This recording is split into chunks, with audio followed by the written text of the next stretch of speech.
101 അംഗ കൌൺസിൽ 51 പേർ പിന്തുണച്ചിട്ടുണ്ട്. അപ്പോൾ ആ ഭൂരിപക്ഷത്തിലാണ് ആ അപേക്ഷ അംഗീകരിച്ചിട്ടുള്ളത്. അതിന്റെ വെളിച്ചത്തിൽ 6 മാസത്തേക്ക് അദ്ദേഹത്തിന് ഇപ്പോൾ കൌൺസിൽ അനുമതി നൽകിയിട്ടുണ്ട്. അത് നിയമപരമാണ്. അതോടൊപ്പം തന്നെ സംസ്ഥാന സർക്കാരിന്റെ UDF സർക്കാരിന്റെ ആഭ്യന്തര വകുപ്പിന്റെ സർക്കുലറും ഉണ്ട്. ആ സർക്കുലർ മീഡിയ ഗ്രൂപ്പിലിട്ടിട്ടുണ്ട്. എല്ലാവർക്കും അതിൽ നിന്ന് ലഭിക്കും. ഈ സർക്കുലറോടെ 2 തവണ വായിച്ചു. പക്ഷേ ദൌർഭാഗ്യവശാൽ നമ്മുടെ പ്രതിപക്ഷ അംഗങ്ങൾ അത് വ്യക്തമായിട്ട് കേട്ടിട്ടുണ്ടോ എന്ന് എനിക്കറിയില്ല. ആവശ്യമാണെന്നുണ്ടെങ്കിൽ കൌൺസിലർമാരുടെ ഗ്രൂപ്പിൽ സർക്കുലർ.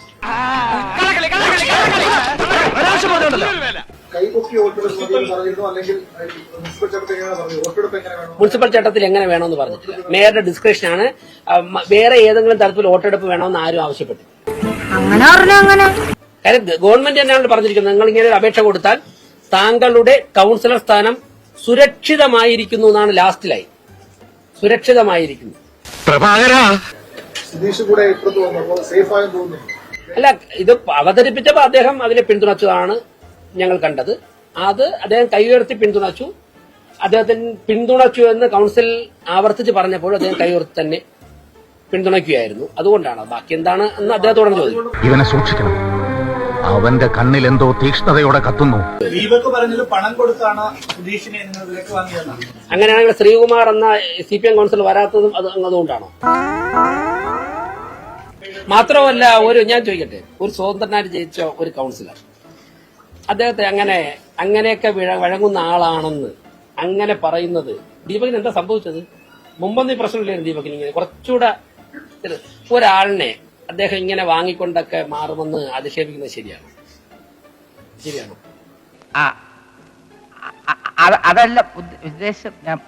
മാറി ഇന്ന് വരെ തിരുവനന്തപുരം കോർപ്പറേഷന്റെ ചരിത്രത്തിൽ ജയിച്ചു വന്ന ഒരാളിന് വ്യക്തിപരമായ അസൗകര്യം കൊണ്ട് വരില്ല എന്ന് പറയുമ്പോൾ അല്ല, അയാൾ വരാതെന്നാൽ എന്താ അതിന് അനുവദിക്കാൻ ഒക്കില്ല ഇന്ന് ആരും പറഞ്ഞിട്ടില്ല. ആ കീഴ്വഴക്കത്തിന് LDF തുടക്കം കുറിച്ചിരിക്കുക.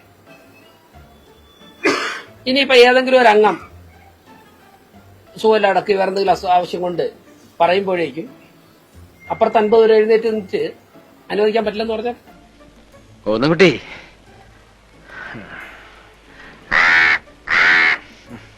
ഇതങ്ങനെ സ്വാഭാവികമായി കാണാൻ കഴിയും. ഒരു ക്രിമിനൽ കേസിൽ പ്രതിയായിട്ട് കാപ്പാർ കേസ് ചുമത്തി ജയിലിൽ കിടക്കുന്ന വ്യക്തിക്ക് വേണ്ടി പറഞ്ഞതാണ്. ജനാധിപത്യ സംവിധാനത്തില് ഓരോ വ്യക്തികളെ തെരഞ്ഞെടുപ്പിന് പോലും ക്രിമിനൽ കേസിൽ ഉണ്ടോ ഇല്ലയോ എന്നൊക്കെ പരിശോധിച്ചിട്ടായിരിക്കുമല്ലോ നമ്മൾ നോമിനേഷൻ പോലും കൊടുക്കുമ്പോൾ സൂക്ഷ്മ പരിശോധന ചെയ്യുക. അപ്പൊ ഇത് വളരെ സ്വാഭാവികമായിട്ട് പറയാൻ കഴിയുന്നതാണോ?